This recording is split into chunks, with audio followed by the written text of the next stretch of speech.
আরজিকর হাসপাতালের কর্তৃপক্ষের বিরুদ্ধে আমাদের চার্জশিট। কেন?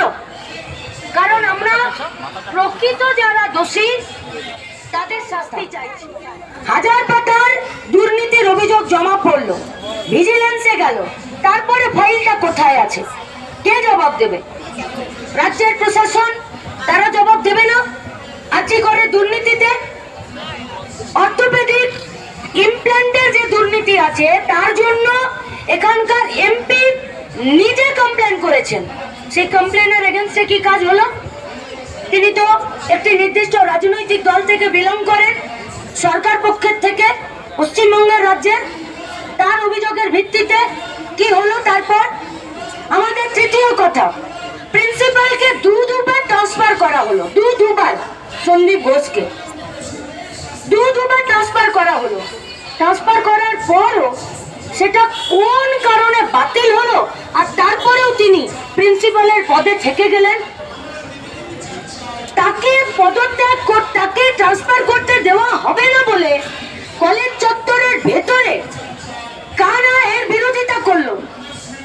সেটা অনৈতিক এবং বলপূর্বক নয়? আচ্ছা, তাকে ট্রান্সফার করলো যাকে এখানে আসতে বলেছিলেন স্বাস্থ্য দপ্তরের পক্ষ থেকে। তিনি কি এসেছিলেন? যদি এসেছিলেন তাহলে তিনি জয়েন কেন করলেন না? তার জয়েনিং লেটার কোথায় আছে? কে তার জয়েনিং লেটারে সই করলেন? আর তিনি যদি জয়েনিং লেটার জমা করতে না পারলেন, সই না করতে পারলেন, তাহলে কেন পারলেন না? কারণ যে ঘরটাতে বসে তিনি চার্জ হ্যান্ডওভার নেবেন সেই ঘরটাই তালা বন্ধ করে রেখে দিলেন না তাকে।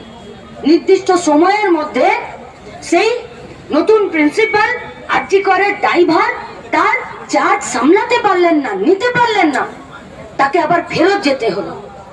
আবার তার ট্রান্সফার হলো সন্দীপ ঘোষের, কিন্তু সেই একই কাণ্ড হলো না। কেন? জবাব দেবে না? শুধু আজকে তিলোত্তমা ধর্ষিতা হয়ে মারা গেল, খুন হলো, বিবস্ত্র একটা দেহ বেরিয়ে এলো, মিডিয়ার সাথে তার পরিবারকে কথা বলতে দেওয়া হলো না। আমরা তার পরিবারের সাথে কথা বলতে যাওয়ার জন্য ডিসিকে দুবার হাত জোড় করে অনুরোধ করলাম যে আপনার সামনে ওর পরিবারের সাথে 2 মিনিট কথা বলবো, আপনি উপস্থিত থাকুন। কোনো রাজনীতি করতে আসিনি, শুধু ওই পরিবারটার সাথে 2 মিনিট কথা বলবো। বললেন পরিবার যা চেয়েছে সেই অনুযায়ী হচ্ছে, আপনি ওনার বাড়ি চলে যান। ওনার বাড়ি মনে হচ্ছে কোন দুশ্মন দেশের বর্ডারে দাঁড়িয়ে আছে কিনা বুঝতে পারছি না। পানিহাটির তার বাড়িটা চারিদিকে পুলিশ দিয়ে ঘিরিয়ে দিল। সেখানকার কাউন্সিলর শাসক দলের শ্মশানে দায়িত্ববান কাউন্সিলরের ভূমিকা পালন করলেন, যতক্ষণ না বডিটা পুড়ে ছাই হলো আর শেষ পর্যন্ত তাকে সেখানে জল না ঢালা হলো।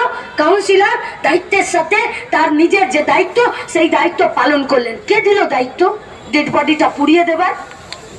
কিসের জন্য? যদি এই দাবি উঠতই যে এই মেডিকেল কলেজের সেমিনার হলে একটা ডেড বডি পাওয়া গেল, আমরা এই মেডিকেল কলেজের পোস্টমর্টমটাকে মানছি না, অন্য একটা মেডিকেল কলেজের পোস্টমর্টম আমাদেরকে করিয়ে দিতে হবে, খুব অন্যায় দাবি ছিল। আচ্ছা, ভয় কিসের? কিসের ভয়? যদি সঠিক পোস্টমর্টম রিপোর্ট বেরিয়েছে তাহলে এখানেও যা বেরোবে ওখানেও তো তাই বেরোবে, ভয়ের তো কোনো ব্যাপার ছিল না। তাহলে তড়ি ঘড়ি বিরাট পুলিশি ঘেরা টোপে একটা পোস্টমর্টম রিপোর্ট বের করে দিয়ে ডেড বডিটাকে চালিয়ে দেওয়াটাই কি ডিসি সাহেবের একমাত্র কাজ ছিল? টালা থানার একমাত্র কাজ ছিল? আর হসপিটাল কর্তৃপক্ষের আর ভেতরে যারা উপস্থিত ছিল তাদের কি সেটাকে গার্ড দিয়ে আমাদেরকে মেরে ঠেলে তাদের কি এটাই একমাত্র কাজ ছিল? কিসের জন্য? তাহলে কি হাজার পাতার দুর্নীতিতে 1001 নম্বর পাতাটার নাম তিলোত্তমা, আর হাজার পাতার দুর্নীতিগুলোকে চাপা দিতেই কি তিলোত্তমা?